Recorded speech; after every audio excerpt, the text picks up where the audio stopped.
अध्याय 13 क्षेत्र क्षत्रिय विभाजन का योग। भगवान श्री प्रभुपाद ने कहा, हे अर्जुन, इस शरीर को क्षेत्र कहा जाता है और जो इसे जानते हैं उन्हें क्षेत्रज्ञ कहा जाता है, जो उनके सार को जानते हैं। हे अर्जुन, तुम भी मुझे सभी क्षेत्रों में क्षेत्रज्ञ के रूप में, अर्थात जीव की आत्मा के रूप में, और क्षेत्रज्ञ के ज्ञान के रूप में जानना चाहिए, अर्थात प्रकृति के विक्षोभ के साथ, और पुरुष के रूप में जिसे जाना जाता है सार ज्ञान है। मुझसे संक्षेप में सुने कि वो क्षेत्र क्या है और वह कैसा है और उसमें क्या विघ्न है और उसका क्या कारण है और क्षेत्रज्ञ का क्या और क्या प्रभाव है। क्षेत्र और क्षेत्र ज्ञान का यह सार ऋषियों द्वारा और विभिन्न वैदिक मंत्रों द्वारा खंडों में और ब्रह्म सूत्र के सुनिर्धारित श्लोकों द्वारा कई तरह से कहा गया है। 5 महाभूत, अहंकार, बुद्धि और मूल प्रकृति और 10 इंद्रियां, 1 मन और 5 इंद्रियों की वस्तुएं अर्थात ध्वनि, स्पर्श, रूप, स्वाद और गंध और इच्छा, घृणा, सुख और दर्द का शरीर, स्थूल शरीर, चेतना और धैर्य, इस प्रकार के विकारों सहित इस क्षेत्र को संक्षेप में कहा गया था।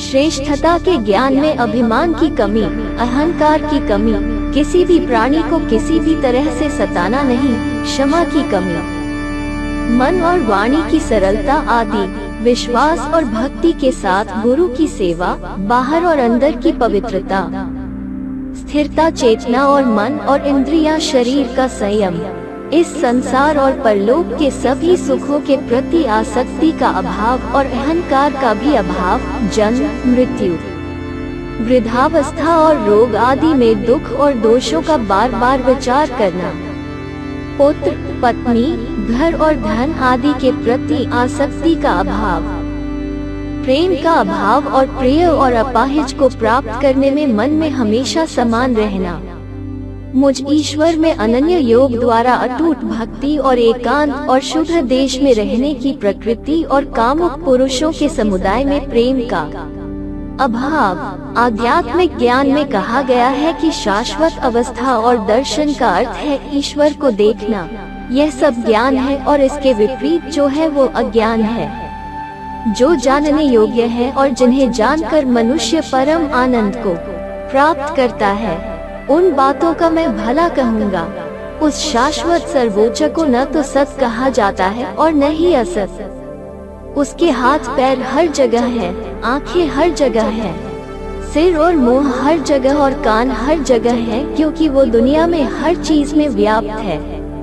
वो सब इंद्रियों के विषयों का ज्ञाता है, परंतु वास्तव में वो सब इंद्रियों से रहित है और आसक्ति रहित होकर भी सबका पालन करता है और गुणों से रहित होते हुए भी गुणों का भोग करता है।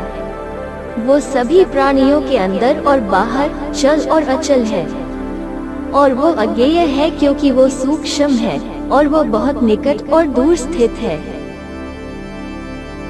वो परमात्मा विभाग रहित एक रूप से आकाश के सदृश परिपूर्ण होने पर भी चराचर संपूर्ण भूतों में विभक्त सा स्थित प्रतीत होता है, तथा वह जानने योग्य परमात्मा के विष्णु रूप से भूतों को धारण पोषण करने वाला और रुद्र रूप से संहार करने वाला तथा ब्रह्मा रूप से सबको उत्पन्न करने वाला है।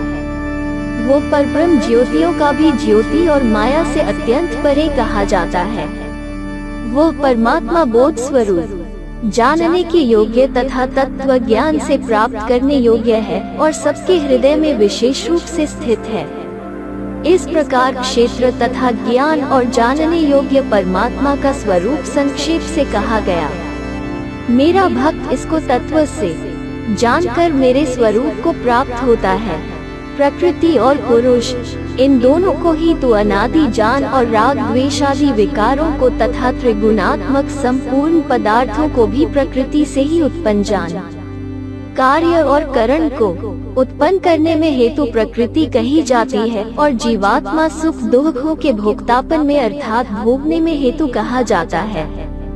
प्रकृति में स्थित ही पुरुष प्रकृति से उत्पन्न त्रिगुणात्मक पदार्थों को भोगता है और इन गुणों का संग ही इस जीवात्मा का अच्छी बुरी योनियों में जन्म लेने का कारण है। इस देह में स्थित वो आत्मा वास्तव में परमात्मा ही है। वही साक्षी होने से उपदृष्टा और यथार्थ सम्मति देने वाला होने से अनुमंता, सबका धारण पोषण करने वाला होने से भर्ता, जीव रूप से भोक्ता, ब्रह्मा आदि का भी स्वामी होने से महेश्वर और शुद्ध सच्चिदानंद घन होने से परमात्मा ऐसा कहा गया है। इस प्रकार पुरुष को और गुणों के सहित प्रकृति को जो मनुष्य तत्व से जानता है, वो सब प्रकार से कर्तव्य कर्म करता हुआ भी फिर नहीं जन्मता। उस परमात्मा को कितने ही मनुष्य तो शुद्ध हुई सूक्ष्म बुद्धि से ध्यान के द्वारा हृदय में देखते हैं, अन्य कितने ही ज्ञान योग के द्वारा और दूसरे कितने ही कर्म योग के द्वारा देखते हैं अर्थात प्राप्त करते हैं।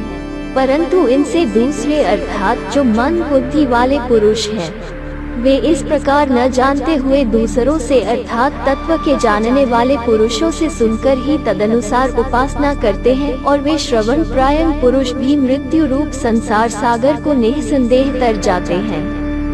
हे अर्जुन, यावन मात्र जितने भी स्थावर जंगम प्राणी उत्पन्न होते हैं, उन सबको तू क्षेत्र और क्षेत्रज्ञ के सहयोग से ही उत्पन्न जान। जो पुरुष नष्ट होते हुए सब चराचर भूतों में परमेश्वर को नाशरहित और संभाव से स्थित देखता है, वही यथार्थ देखता है। क्योंकि जो पुरुष सब में संभाव से स्थित परमेश्वर को समान देखता हुआ अपने द्वारा अपने को नष्ट नहीं करता, इससे वो परम गति को प्राप्त होता है। और जो पुरुष संपूर्ण कर्मों को सब प्रकार से प्रकृति के द्वारा ही किए जाते हुए देखता है और आत्मा को अकर्ता देखता है, वही यथार्थ देखता है। जिस क्षण यह पुरुष भूतों पृथक पृथक भाव को एक परमात्मा में ही स्थित तथा उस परमात्मा से ही संपूर्ण भूतों का विस्तार देखता है, उसी क्षण वो सच्चिदानंद घन ब्रह्म को प्राप्त हो जाता है।